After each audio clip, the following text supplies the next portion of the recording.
지금 코로나 팬데믹으로 말미암아서 굉장히 힘드시죠? 여러분이 어떨지 모르지만 이것을 통해서 전 세계적으로 국가주의가 강화되고 있습니다. 국가가 정치, 경제, 문화, 사회, 종교, 예술, 국방 모든 영역을 통제하는 국가주의가 굉장히 강화되고 있습니다. 그리고 여러분이 아는 것처럼 우리나라가 복지사회주의로 가고 있습니다. 이건 무서운 일입니다. 생산사회주의는 아닙니다. 왜냐하면 재벌이 여전히 돈 벌고 있고 여러분이 나름대로 경제활동을 하는데 복지사회주의로 가는 겁니다. 이거 굉장히 좋은 것 같죠? 복지사회주의로 가게 되면 교회는 죽습니다. 왜 그러냐? 교회가 유치원합니다. 어린이집 합니다. 학교 합니다.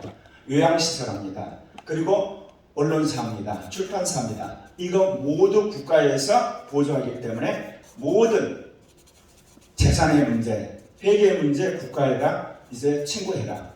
그리고 어떻습니까?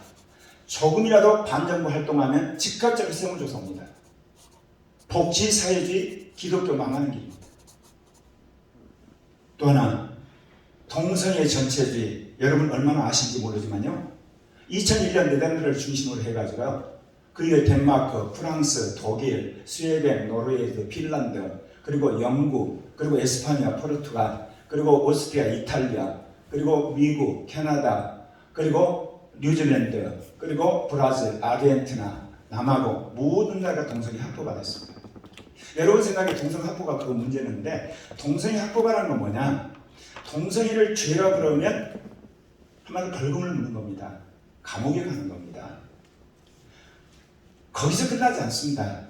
신학교에서 동성애자 교수가 동성애 신학을 가르치는 겁니다. 동성애자들 목사 안수를 줘야 되는 거고 동성애자를 세례해야 하는 겁니다. 그리고 동성애 결혼이 합법화 되는 겁니다. 그것을 반대하게 되면 그 사람은 한마디로 처벌받는 게 동성애 여러분 차별금지법이고 우리나라에서는 포괄적 차별금지법입니다. 이거 제2공산주의입니다. 근데 말씀드린 이 팬데믹을 통한 국가주의 그리고 복지사회주의나 이런 동성애 전체주의가 어떻게 이루어지냐? 민주화가 된 이후에 이루어집니다. 그 전에 모든 독재는 총칼 갖고 합니다. 그러니까 5천만이 독재지 다 합니다. 단지 그게 반대하는 사람이 있고 거기서 이득 보니까 찬성하는 사람이 있어도 이거는 독재는 다 합니다. 근데 이 민주화 이후에 이루어지는 이 국가주의 그리고 복지사회주의 그리고 동성애 전체주의는 합법적으로 국회에서 그리고 의회에서 다수결에 의해서 법이 통과됩니다. 그러면 누가 타겟일까요? 이 군사독재는 전 국민이 타겟입니다. 이게 다 압니다.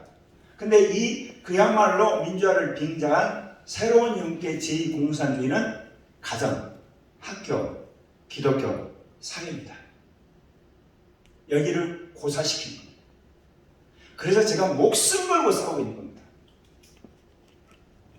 그런데 제가 이것을 겪으면서 깜짝 놀랐어요. 왜냐? 제가 39년, 정확히 말하면 1982년 10월 17일 유신헌법이 일어난 날입니다.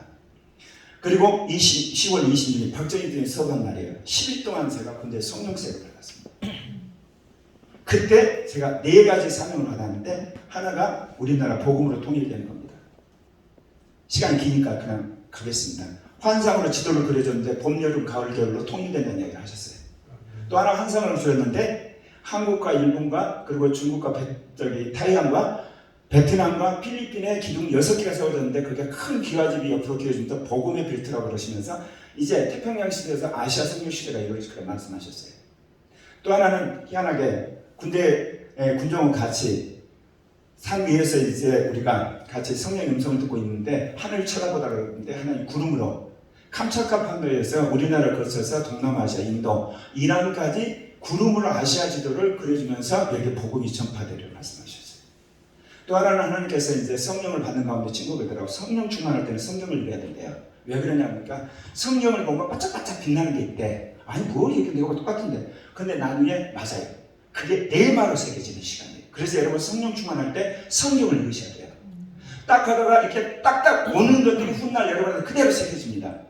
지금도 기억하는데 마태복음 5장에 나온 산상수훈, 그 다음에 요한복음 14장에 나오는 보혜사 성령, 그리고 고린도서 10장에는 은사자, 그리고 계시록 2장과 3장의 7교회. 지금도 제가 기억하잖아요. 레모가 돼서. 그러면서 주님이 저희 주신 네 번째 사명이 제2종교개혁 사명이에요. 그것을 받고 나서 평신도 때부터 목사 때 이날까지 제2종교개혁을 제가 준비를 해온 겁니다. 처음에는 제가 성령운동이 종교개혁인 줄 알았어요. 나중에는 예배개혁이, 나중에는 신학이, 나중에는 전도가, 나중에는 윤리가, 나중에는 영성훈련이, 나중에는 해외 선교가, 그리고 나중에는 이게 동성애 반대운동이, 나중에는 정치운동이, 결국은 주님이 저를 다 훈련시키신 거예요. 다 필요하니까. 저 전도 잘합니다. 개인 전도, 버스간 전도, 전체 전도, 요즘에는 이제 법에 걸립니다. 시장 전도, 그 다음에 전도 폭발, 사형 전도 다 잘합니다. 제가 하나만 하겠까요? 여러분, 사람 죽습니다. 잘나도 죽고 못나도 죽습니다. 부자도 죽고 가난한 사람 죽고 고관 대작도 죽고 무식한 사람 다 죽습니다. 그런데 죽은 다음에 하나님의 심판이 있습니다. 그런데 여러분, 모든 사람은 죄를 졌기 때문에 하나님 앞에 심판을 받습니다. 그런데 죄를 져서도 살아남은 사람이 있습니다. 그거는 죄를 씻은 사람입니다. 여러분, 죄를 어떻게 씻겠습니까? 양념을 안 됩니다. 빨리 한다고 안 됩니다. 여러분, 그렇다고 해서 여러분, 여러분이 빗물로도 안 됩니다. 오직 예수 그리스도를 믿기만 하면 모든 죄가 씻어집니다. 그렇기 때문에 구원받는 겁니다. 여러분, 예수 믿고 구원받으세요. 제가 이제 간단하게 이야기하면 그런 식으로 전도합니다. 그런데요, 주님이 저에게 목숨 걸라는 일이 없습니다. 전도훈련 다 끝나고 서 그만. 제가 양육 잘하거든요. 양육을 잘하는데 주님이 양육에서는 전국에 돌아다니면서 이제 양육 프로그램을 하잖아요. 양육 훈련은 끝. 제가 중국 지방신학교를 이제 가정신학교 3년 갔는데 성교훈련 끝. 지금 반동성애 훈련 한 4년 했는데 이제 수련수 이제 그만두려고 합니다. 뭐냐? 결국은 제2종교개혁을 위한 하나님의 놀라운 섭리 가운데 저를 이끌어 오셨다는 걸 제가 느껴요. 그래서 오늘은 제가 실은 제가 부흥전도단에 들어온 목적이 있습니다. 제2종교개혁에 대한 메시지를 전하러 온 겁니다. 사실은. 왜냐? 종교개혁은요, 위로부터 아래로 개혁했어요. 로마 교황이 정치, 경제, 종교 모든 권력을 쥔 상황이에요. 그러니까 루터하고 교황이 딱 붙으니까 무슨 일이 벌어지나 여러분, 종교개혁 다음에 이루어진 140년 동안 종교 전쟁이 있는 거 아십니까? 피빈하게 카톨릭 제후하고 루터교 제후하고 싸워가지고 그리고 나서 종교 한마디로 자유가 주어진 거예요.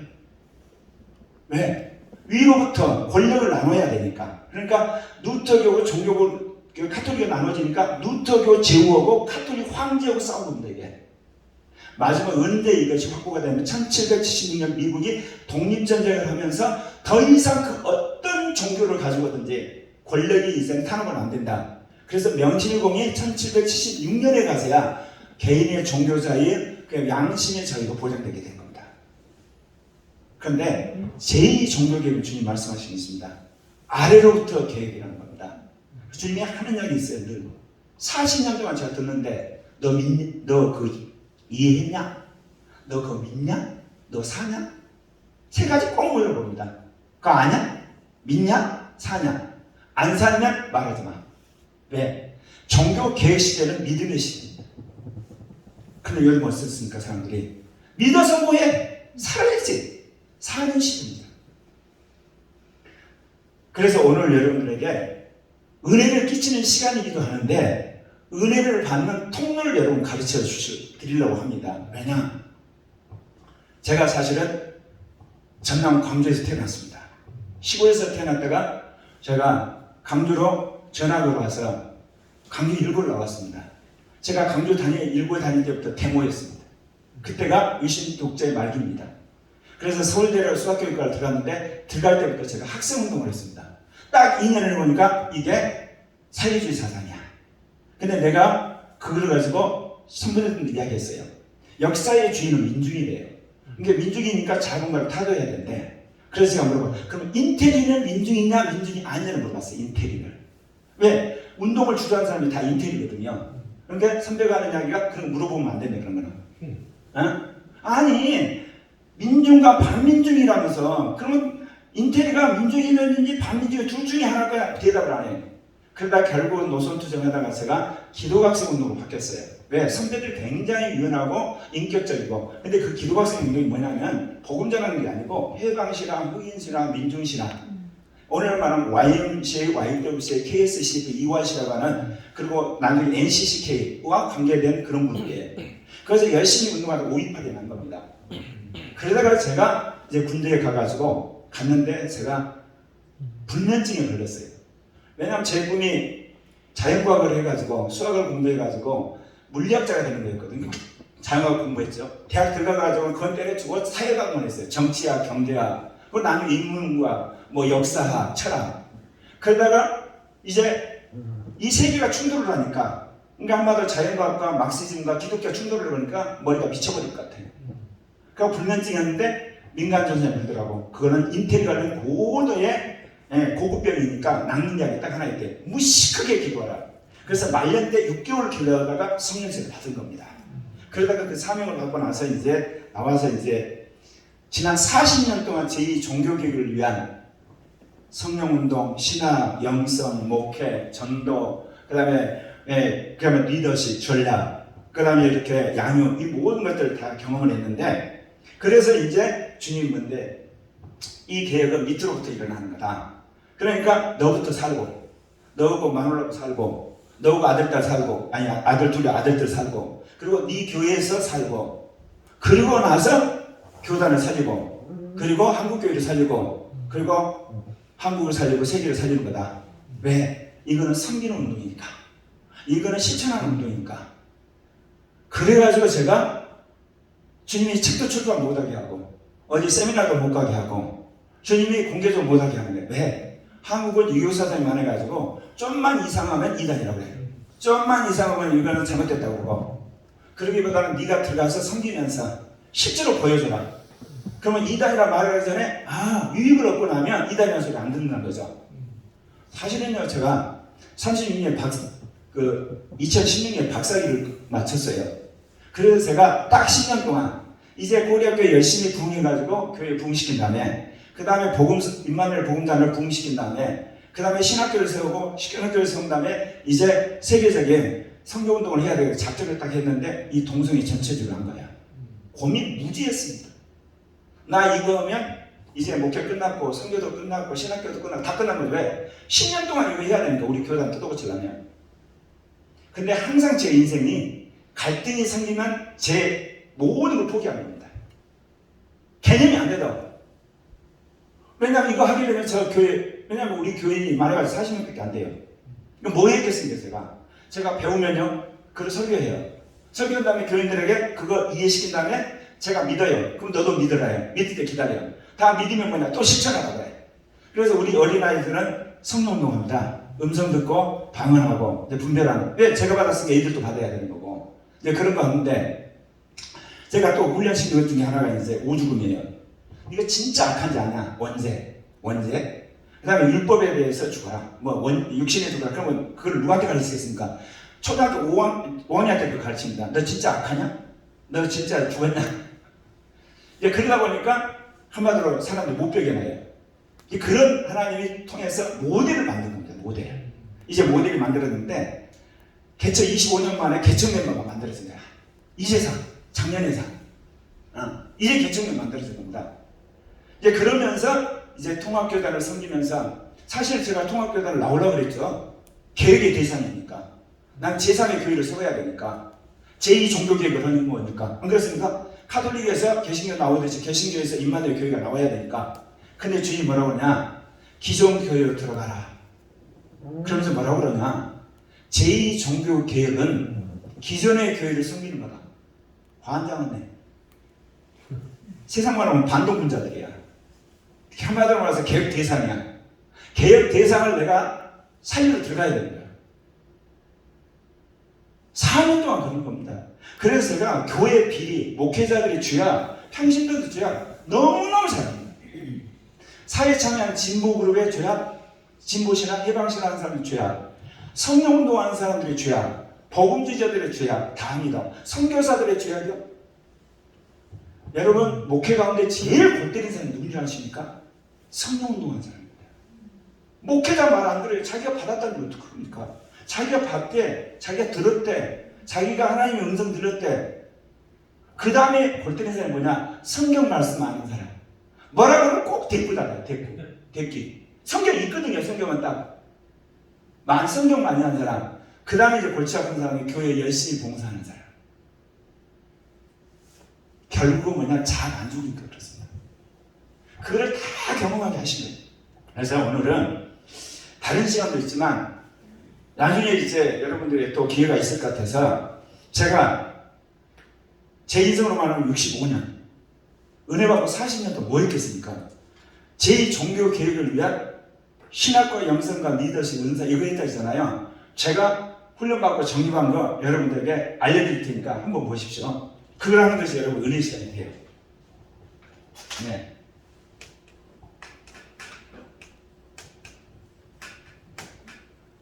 이 PPT가 되면 PPT 와가지고 그냥 쏘면 아주 쉬운데 종교개혁에 제일 중요한 건 모토가 있습니다. 종교개혁은 면제부가 시작됐어요. 그러면 이 제2종교는 뭐라고 하냐? 동성애 전체주의와 싸움으로 시작돼요. 이게 이미 시작된 거예요. 그 다음에 성령으로 돌아가라고 그랬는데 이거는 뭐로 돌아가라? 성령으로 돌아가라. 그 다음에 뭐냐? 그러면 성경을 어떤 의미냐? 성경을 믿으러 가면 성경을 성취해야 합니다. 성경은 이제 실천해야 됩니다. 살아야 돼요. 믿는 건 당연한 거고. 그 다음에 뭐냐? 중요한 것이 그 영을 따라 몸의 행실을 중요해야 돼요. 의롭게 살고 정직하게 살고 거룩하게 사셔야 돼요. 다섯 번째 뭐냐? 삼위적 계시로 살아야 돼요. 여기 목사님들 계시고 그러겠지만 하나님의 계시, 예수의 영의 계시, 계시가 세 개입니다. 삼위일체는 동등하게 자기를 계시해요. 창조와 섭리의 계시, 예수 그리스도의 구속과 구원의 계시, 그 다음에 그 영이 주신 영생과 은사 계시, 이 세 개가 동등한 거예요. 그러면 지금까지 조직시라는 두 가지만 말했어요. 하나님 계시, 예수 계시, 일반 계시, 특별 계시, 창조 계시, 구원 계시, 이제 영의 계시가 열린 거예요. 120년 전에 오순절 성령운동이 일어난 거 아시죠? 60년대 은사주의 운동이라고 80년대 제사대 운동이 일어났고 이제 하나님이 새로운 영의 세계를 열리실 겁니다. 사실 이거 제가 다 경험한 거죠. 하나님 나라가 하늘에 이어졌고 이제 인간 세계에 이르고 주님 오셔서 이 땅에 천년왕국에 하나님의 나라를 이룹니다. 그래 하나님 나라가 하늘에서 인간으로 마지막 땅까지 주님 재림하셔서 그리고 해야 될 것이 뭐냐? 영혼 몸의 성전입니다. 이거 실감하실 거예요. 여러분 주님이 뭐냐? 예배당 성전이 중요한 게 영혼 몸의 성전이라고 저한테 40년 세뇌시켰어요. 근데 팬데믹 사건이 터져요. 그럼 여러분 생각 팬데믹 사건이 어떤 거라고 생각하나요? 교회를 글로벌화하기 위한 훈련이에요. 그리고 이제는 더 이상 사람들의 개념이 아니라 실제적인 삶으로. 그래서 제가 분명히 말합니다. 오픈라인 상에서는 한국에 있는 목회자 30만이 이제 경쟁하는 무한경쟁 시대가 되고 있습니다. 좀만 가보세요. 다 목사님들 유튜브로 옵니다. 근데 설교 못하고 강의 못하는 목사님 유튜브 안 봅니다. 이제 전도 방법이 없어요. 그런데 오프라인 상에서 성령운동하고 영성훈련하고 정말 사람들 치유사역하고 그리고 서로에게 변화시켜주면 그 교회는 오프라인에 모입니다. 그러니까 온라인 상에서는요 어떤 목사님 설교도 관계없어요. 근데 오프라인은 그 교회 가면 치유가 되고 그 교회 가면 위로가 되고 그 교회 가면 변화되고 그 교회 가면 부부가 화해되고 그 안에 되면 술 먹은 자식이 변화되고 그런 교회만 이제 오프라인입니다. 이제 틀림없습니다. 앞으로 보십시오. 한 5년 10년 되면 이게 쫙 구분됩니다. 그래서 하나님이 그 교회로 이끌고 왜? 120년대 성령운동이 일어났는데 오순절 교단이 일어나더니 은사주의 좀 일어나더니 예를 들면 제3교회에서 신사도 운동으로 딱 가버리니까 주님 도저히 안 되겠다.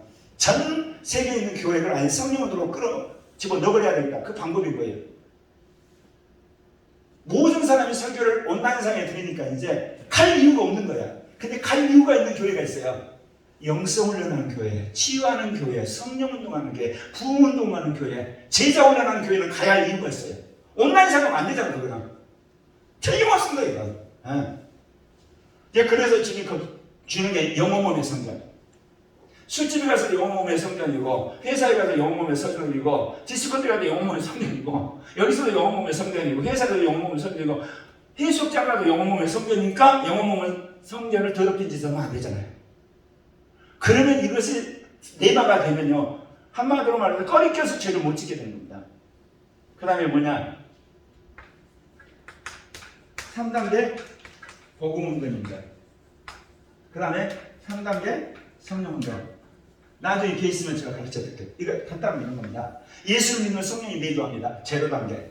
성령이 내주고 나서 그 다음 단계 성령 세례를 받고 은사가 나타납니다. 그 다음 단계는 뭐냐? 성령의 새롭게 하심 속에서 이제 영의 법에 따라 삽니다. 마지막이 뭐냐? 성령의 인칭 가운데서 영의 열매를 맺는 단계입니다. 그럼 복음은 뭐냐? 예수를 딱 믿으면 우리가 의롭 다함을 구원받잖아요. 그건 복음의 0단계죠. 그냥 복음의 1단계가 뭐냐? 예수 믿고 죄 지은 사람은 어떻게 할 거냐? 예수의 피로 씻는 게 첫 번째 단계입니다. 근데 날마다 예수의 피로 씻고 죄 짓고 예수 피로 씻고 그 짓 할 수가 없잖아요. 근본적으로 나는 죽고 주님이 사셔야 됩니다. 그때 5가지 같이 죽어야 돼요.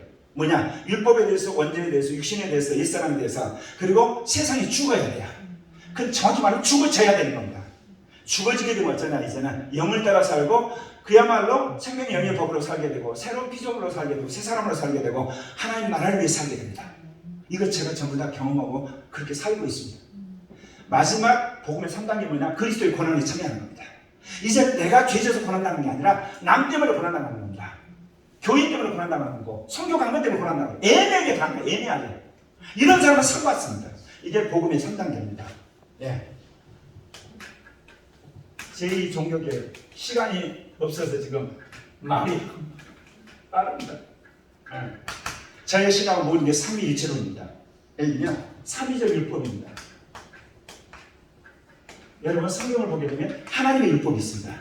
그리스도의 법이 있습니다. 그리고 영의 법이 있습니다. 법이 3개 있습니다. 거기에 대응된 게 죄와 사망의 법으로 마귀의 법이 있는데 그 다음에 여러분 심판이 있습니다. 이것도 삼위적 심판입니다. 성령이 이 땅을 심판합니다. 주님 재림하셔서 그리스도 심판대 심판합니다. 마지막 천년왕국이 나서 하나님이 심판합니다. 정확히 말하면 성령이 심판하고 예수 그리스도가 선고를 하고 하나님이 집행하십니다. 꼭 이 땅에서 삼신제 비슷합니다. 그리고 나서 삼위적 영생입니다. 하나님은 예정하시고 그리스도는 믿음을 주셔서 구원하시고 영은 우리로 하고 영생하게 합니다. 삼위적 은총입니다. 예수 믿기 전에는 웨슬리한 이야기인데 예수 믿기 전에는 하나님이 우리에게 일반 은총을 주십니다. 일반 은총. 뭐 잘 먹고 잘 살고 일을 하도록. 그러나 죄를 깨닫게 하는 데까지 딱 끝나고 나서 구원은 없습니다. 그러면 그런 사람들 중에 회개하는 사람은 이제 예수를 믿으면 구원의 은총이 주어집니다. 그거는 루터가 이야기한 겁니다. 근데 구원의 은총을 받은 사람 중에 주님이 테스트를 해서 합격한 사람은 칼빈이 말하는 견인의 은총을 받습니다. 다시는 지옥에 안 가면 내가 널 붙들어 주겠다. 견인의 은총, 은총도 3단계가 있습니다. 그리고 또한 삼위적 치입니다. 이게 정말 중요한 겁니다. 이거 우리 교회에서 일어납니다. 하나님의 일반적인 치유 그거 뭐겠습니까? 약으로 병원에 가가지고 운동하고 수술하고 해약하는 건 하나님의 일반적인 창조로 그냥 치유되는 거예요. 의사한테 가야 돼요. 약사한테. 그 다음에 말씀으로 통한 치유. 이거 뭐예요? 예수 그리스도가 십자가에 죽으심으로 말하면 나오려다 말씀 믿어지면 나왔습니다. 근데 중요한 거는 우리 교회에서 주님 가르쳐 세 번째 뭐가 있겠습니까? 삼위적 영적 치유입니다. 내가 죽어지고 그리스도가 사는 삶이 분명하면 병이 나와버립니다. 우리 교회에서 이게 무릎이 난 사람이 있어요. 이게 3년 동안 명확해요. 사진까지 찍어놨어. 근데 지난주에 그게 사라졌대요. 자기도 모르는 사이에 사라진 거야. 그냥 사라진 게 아니에요. 그 안에 자기가 얼마나 육신적이고 얼마나 하나님을 사랑하지 못한 거를 자기가 공개적으로 고백했어요. 은사 나타난 사람인데. 근데 어느 날 갑자기 사라진 거야. 또 하나 우리 교회 이제 간사인데 간사가 뭐냐 전화 받는 사람 텔레매킹한 사람인데 스트레스를 받아가지고 어지럼증이 걸려가지고 회사를 그만둘 지경까지 됐어요. 그래서 도저히 못 견디고 언니 집에 와서 쉬기로 했는데 제가 깜짝 놀랐어요. 제가 이제 싱글인데 저러다 보면 있는 그 저축은 거 다 까먹고 나서 언니 평생 저러다가 이제 굶어 죽겠다. 왜? 그 상황에서 이제 취직도 안 되잖아요. 그래서 기도를 했어요. 기도했는데 이 자매도 결단을 한 거예요. 내가 하나님한테 정말 순종하지 못한 인간이었구나. 한순간 어제는 다 해결되고 지금 직접 잘 다닙니다. 한 2달 만에. 그리고 우리 교회에 태어날 때부터 이 목에 그 구멍이 뚫려가지고 그런 애 있잖아요. 그래서 평생 중형을 안다고 하는 애인데 초등학교 5학년 때 중형이 완전히 나왔어요. 그래서 얘한테 너 뭐 믿냐 그러면 병난 거 하나 믿는데. 그래서요 삼위적 치유입니다. 내가 죽어지고 주님이 사시고 주의 영이 생수가 흘러 넘치면 어느 사이에 치유가 되버립니다. 에스겔서에 말하는 성령에서 나온 그물이 한마디로 모든 그 식물들과 동물을 깨끗게 하는 거 있죠. 에스겔서에 나오는 계시록 22장에 나오는 그 치유 일어납니다. 근데 이거는 완전히 자기가 그리스도 함께 죽어야 됩니다. 생수가 나와야지 이게 치유되는 겁니다. 예, 그렇습니다. 그 다음에 여섯 번째가 뭐냐? 삼위의 지식입니다. 창조의 계시, 구속의 계시, 영적 계시. 그 다음에 일곱 번째 한마디로 실천입니다. 실천도 삼위적입니다. 알고 실천한 거, 믿고 실천한 거, 영을 따라 실천하는 거. 이 땅에서 복 받는 거 있죠. 세상의 복은 알면 됩니다. 자기가 주식 정부 잘하면 떼돈입니다. 시험 범위 잘하면 합격합니다. 이거는 알고 그냥 행하면 됩니다. 근데 구원은 아무 상관없습니다. 그거는. 근데 이 구원의 실천은 뭐냐? 전부 믿고 행해야 됩니다. 믿고 행해야 됩니다. 안 믿으면 아무 소용없습니다. 박사고 뭐하는. 근데 영을 따라 실천하는 게 있습니다. 영이 음성을 따라 그냥 실천하면 됩니다. 이거는. 타자보다 영이 하나 되니까 하면 되는 겁니다. 예, 실천도 세 종류고요. 성교도 뭐냐? 세 가지 되어 있습니다. 하나님의 성교, 그리스도에게 영의 성교. 성교도 세 가지야. 하나님 우주 만물을 움직이고 이 역사 속에 움직이는 하나님의 성교입니다. 그러나 구원과 직접 관계없어요. 구원은 예수 그리스도의 성교예요. 수많은 진보신학에서 하나님 성교라고 해가지고 한국 교회를 농락했어요. 그 다음 단계를 예수해야 되거든요. 예수 그리스도의 성교. 그러면 성교의 주체는 누구겠어요? 영의 성교. 영이 주도를 하는 겁니다. 예, 그렇습니다. 그리고 역사도 삼위적입니다. 하나님의 역사, 예수 그리스도의 구속사, 영의 운동사. 그 다음에 통치도 뭐예요? 통치. 이것도 뭐냐? 하나님의 나라, 그리스도의 나라, 성령의 성경. 삼위적인 항상. 네. 아버지, 아들, 성령은 일체이면서도 독특하게 자기가 하시는 사역이 있습니다. 그래서 신학이 근본적으로 개혁되어야 됩니다. 근데 왜 이렇게 개혁되어 있냐? 이렇게 개혁이 되어야만 그리스도인과 목회자들이 이 땅에서 파워풀하게 살 수가 있습니다.